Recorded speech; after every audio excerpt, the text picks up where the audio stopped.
This is Nasty Neal here at the Station of Decapitation Without Your Head, and I'm joined by Matt Harlock, director of Blockhead. It's cool to talk with you. Hi, how you doing? Good thing. So it's going to be premiering at Frightfest, which is very exciting. And for people not aware yet, could you give them an idea of what Blockhead is about? Sure. Blockhead is about a failing novelist who's trying to finish his new novel, even though his first one was a success a few years ago. He can't seem to finish this one, and in his kind of creative delirium and desperation, he thinks that his muse comes to visit him, but in the form of a drunk, psychotic decorator who's doing up the apartment that he's staying in. And obviously, with that kind of setup, chaos and maybe even murder ensue, but also just possibly genius. So the idea is that it's about him kind of going on this kind of creative journey. And I think getting caught up maybe in his own desperation and his own kind of desire to try and prove himself as a creative force and to be recognized, and maybe that tipping him over into something slightly darker.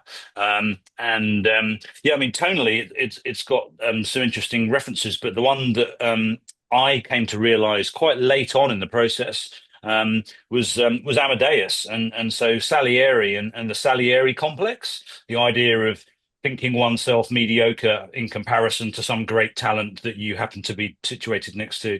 Kind of became more and more like a part of it for me, and it might even be thematically quite similar to that. So the idea of struggling with one's own mediocrity Yeah, I've actually never was heard that. I've heard, imposter syndrome is big amongst a lot of filmmakers, but I've not heard that one before. okay. Well, it's mentioned in the film. So basically, like the agent who he All talks right. to Well, I did at a watch it, certain so yeah. at a certain point, I won't give it away, but Yeah. he talks about the Salieri complex as seeing that Will has it and kind of sympathizing with him and saying, "Look, I understand." But I think that that really came from my own desire to explore that within myself, like my own kind of like fear that I really was not, able to deliver at the level that I wanted, and that I wanted to be more creative than I was able to be, and those kind of things that maybe haunt you late at night. So hopefully, this film is the exorcism of all of that. Yeah. Was there like a specific incident that like is that how you started to write this because of that feeling? Well, there was two specific incidents actually. One was that I won't go into detail, but I was trying to make a TV show out of a short film that I'd made, and we were working with some quite big American partners, and that all kind of imploded. And so I came away from that. That was during lockdown, and I came away from that going, I'm going to completely control the next project that I make. I'm not going to go and try and find someone else to finance it. So I went to family and friends and private equity, and basically kept control of it. So one incident was kind of more practical and procedural, which was I'm going to control what I'm doing next, really, which meant that you're operating at a certain budget level. But the other thing that kind of came to my mind was that I did actually meet, I wouldn't call him psychotic, but I did meet a decorator called Michael. All right. And he was a lovely, lovely guy who seemed to operate on a completely different wavelength to a lot of people that I knew. And he was a mod. He wasn't like Joe, Joe Sims in the film. He was a mod. He was doing up the downstairs flat, and he was very funny. And he liked to drink and he liked to smoke. And he was just the kind of person that, even though you could tell he was in trouble in lots of different areas of his life, he kept getting angry phone calls. You could tell he just kind of managed to navigate his way through. And it really struck me that he lived his life on a different wavelength to me and to maybe a lot of other people. And I became really interested in that character. And I thought, well, how can I integrate that into something that I'm doing? Yeah. Do you think he'll ever see the movie? I tried to get in touch with him. So I tried to ring him, and I hope that he wouldn't recognize himself Right, in right. anything on screen. But literally, the idea of a decorator called Michael, who was slightly otherworldly, I thought was a really nice idea. And the other thing that's interesting about decorators. Is that they have one of those jobs where they get to go into other people's houses a lot. Hmm. So not every job you get to see inside and invade other people's kind of Right. space Yeah. if you want to. So I kind of thought, well, that's actually quite a good character to have somebody who is going to kind of maybe overimpose and get involved in someone's life and like kind of take them in a slightly different journey. So that was kind of one of the Genesis jumping off points was a real decorator called Michael. Yeah. Yeah. So when you cast both the characters, like the main character and then and the Michael character, do you also want them like how they work together to make sure they had chemistry? We No, I mean, no is the short answer. We cast them both before we got them together, but I had a pretty good feeling about it. I mean, they're both lovely, and obviously, like if you get on and connect with and vibe with someone, you hope they might connect with someone else that you like. We cast Joe first, so Joe was quite well known in this country for a TV show called Broadchurch. I don't know if you know that No, I show, but don't. he was it was David Tennant and Olivia sugar's her surname's gone, quite a big hit in this country. He was one of the main suspects, so like he was quite well known and a very striking looking guy, obviously. And he was in a film that another filmmaker that I knew had made. We got in touch directly. I didn't go through any agents, and luckily he liked the script. When once Joe had come on board, we then had our casting director get involved, and she's the one that found Danny, and we're very glad that she did, because he's great as well. Yeah, and they're very fun on screen together. I think it's the USP of the film really is their kind of their backwards and forwards, their relationship, and they're very funny, I think, because Joe is just this kind of big, larger than life character as his character is, whereas Danny is very much more kind of nerve-wracked and guilty and not quite sure how to play things.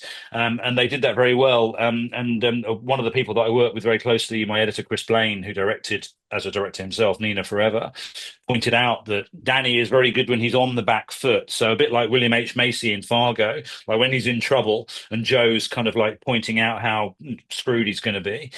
He's very funny when he's doing that. So yeah, their interaction I think was a really key thing for me in terms of it coming to life. When I was watching, I was thinking like this is a movie that would play really well at a festival because there's a lot of filmmakers there and Mm. artistic people, and like the idea that your art won't be remembered, I think will really hit them. Then I also thought that's probably something relatable to everyone, though, even if you're not an artist or something. Like I think everyone wants to be remembered on some level to either somebody else or just for something they've done. Well, I think one of the reasons that so many people came together quite quickly on the project was because we were telling a story about a storyteller. So obviously, a novelist is a storyteller. I had thought initially, early drafts, that he was a screenwriter, and I was like, right, that's too on the nose. I don't want to make it about me specifically. Right, right. Obviously, there is some stuff of me in there, and I would say the stuff that's in there is probably my general kind of which, as you say, is common to creatives, I think, a general insecurity about one's own creativity. Are you good enough? Can you make something that is worth something in the marketplace when everybody else like it? Blah, blah, blah, all that stuff. So, this I think is maybe the kind of the extended, like kind of 12-inch version of writer's block causing a kind of a meltdown. Maybe in a similar register to certain films like Adaptation or Wonder Boys or Barton Fink, but I think maybe with a slightly more kind of spiraling kind of descent, kind of like maybe slightly kind of horror-y twist, Mhm. which I must admit I felt was more when you can't write, it doesn't really feel like kind of light comedy. It feels much more like you're kind of drowning and you can't breathe. So I wanted to kind of try and find a way of expressing that about how I felt about the creative process. So when you're actually writing that, so you're writing something about the idea of like, am I good enough? Uh, what, and then it's also your first feature. So what is that process like? Was it like good for you mentally as a process, or was it difficult? Or... No, no, I wouldn't say it was difficult.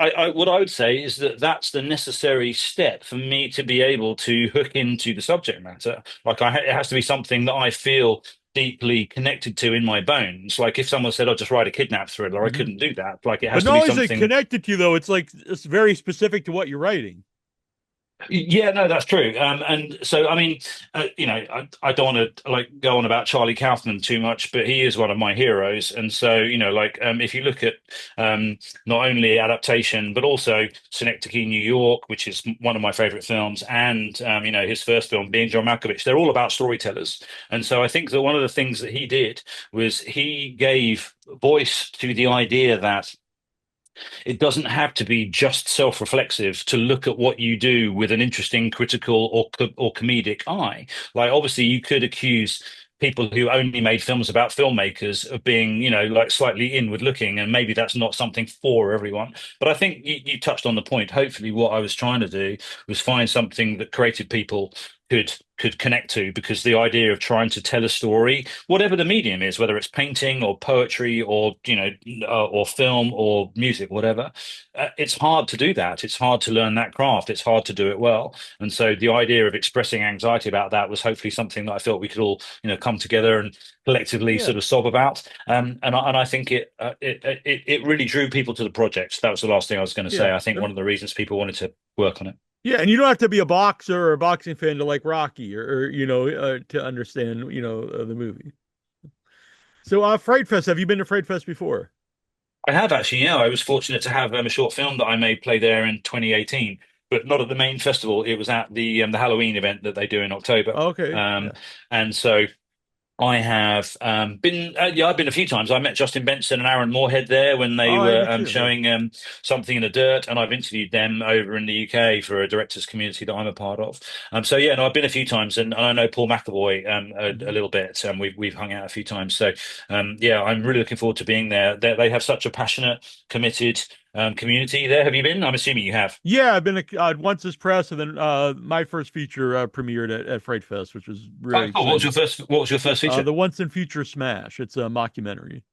Oh, great! Here's Congratulations. the limited The edition once Blu-rays right here. I'm going to write that down. The once and future smash. Yeah. So I mean, the thing about Fright Fest is that they really care about genre, and they're really not only really educated, but they're also really vocal as well. Hmm. And I think it's the perfect place for Blockhead to play. We're really excited to show it to them. Yeah. So, what would you tell people the benefits of not only having a movie at a festival but attending it yourself? Of attending it. Hmm. Do you think a Well, I mean, benefit for a film if someone out there if you made a film you get at a festival, what's the benefit of actually being there? oh, sorry. Yes, no, I did have it right. Yeah, you have to go to the festivals that your films attend, because that's where you're meeting other like minds. I mean, whether you're involved in a sales process or not is kind of by the by. I mean, we have a sales agent called Bluefinch who are fantastic and have been with us the whole way. So we're using Frightfest and doing some PR to try and get some buzz around the film, and we hope that people come and see it and like it. But really, for me, it's about meeting other filmmakers and about talking about what you've been doing and how you go about it, and trying to find some solidarity together in the fact that you've been through something quite difficult, and there are obviously people have horror stories about films falling apart or not happening, can happen at any budget level. So the fact that anyone has made a film and got to the end of the process is a miracle which should be celebrated. And so yeah, go to the festivals and meet hopefully other people that you can work with. Maybe there's some Yeah. really cool people there who can take you onto your next stage. And yeah, I mean, I've been going to festivals. My first feature film was actually American, the Bill Hicks Story. Hmm. So that was a documentary, not a narrative. But I was at South by Southwest. We were at Dallas. We were at Hot Docs, and so we had an amazing festival run. And it was such a wonderful part of showing the film to audiences, but also meeting people that we'd like to work with. When you say a narrative, not a narrative, a documentary, is there a obviously there's a difference, but do you think there's a difference when you're actually putting it together? Because in my opinion, a documentary still is like your storytelling. You do have like a goal that you're kind of going for. Well, I mean, the main similarity would be that both documentary and narrative are about engaging audiences on an emotional level. So the emotional journey of the central character is your job as the filmmaker, as the storyteller, to bring that out in a way that resonates with the audience. Like I think David Fincher has said this, like, films are emotion generating machines. Like you need a camera and film and like a set and actors, but what you're really doing is trying to generate emotional responses. And so that's the same for documentary and for narrative. The difference would be is that in the narrative form, unless you're telling a retelling of someone's life story, you don't have to be have fidelity to a certain series of facts. Whereas in documentary, when we were telling Bill's life story, there were certain things that happened that we had to be true to, and we also had to respect how certain people saw them, and to be truthful as much as we could to those events. And so I guess that's the big difference for me, was that when we were telling Bill's story, we felt this. I hate to paint it negatively, but it was a big pressure. We felt a big pressure on us to do it right. And I didn't direct that on my own, by the way. That was with my co-director Paul Thomas. But yeah, both of us together, we felt a huge amount of pressure to make it right for Bill's family, for his legacy, and for the fans. So that's the main difference, I think, probably for me in terms of documentary and narrative. Well, I really enjoyed Blockhead premiering at Frightfest, and the Deep Dark Down novel covers. Do you have any of those? I think they're really cool. And also, Stephen King's another person that has a lot of storytellers within his stories. It He kind of made does, me and think of something. and also his amazing book on writing, which he wrote after that car crash that he had, is a fantastic understanding of the craft. Yeah, we have a few of those books going to be knocking around. So for anyone who doesn't know what that means, it's basically the in-world novel. There's three Yeah, I probably should have in-world explained it, but novels. yeah, yeah. Which kind of exist within the world of the film, and the Deep Dark Down is the kind of the key one at the end.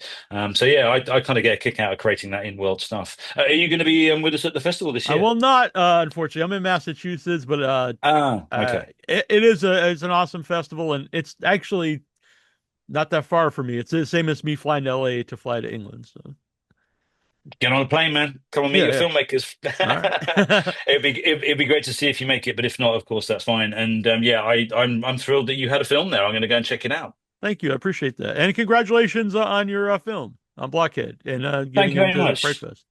Have a great Thank you. time. Yeah, we really hope the audiences like it there. We're looking Yeah. forward to showing it I too. usually tell people to enjoy London too, but they're usually coming from America or something, so I don't need to tell you. I guess enjoy London. You've been there, I assume. So. We'll try to carry on enjoying it. Yeah, All we like right, it fair enough. here. All right. Thank you. Really nice to meet you, Neil. Yeah, Thank you you for as your kind well. words.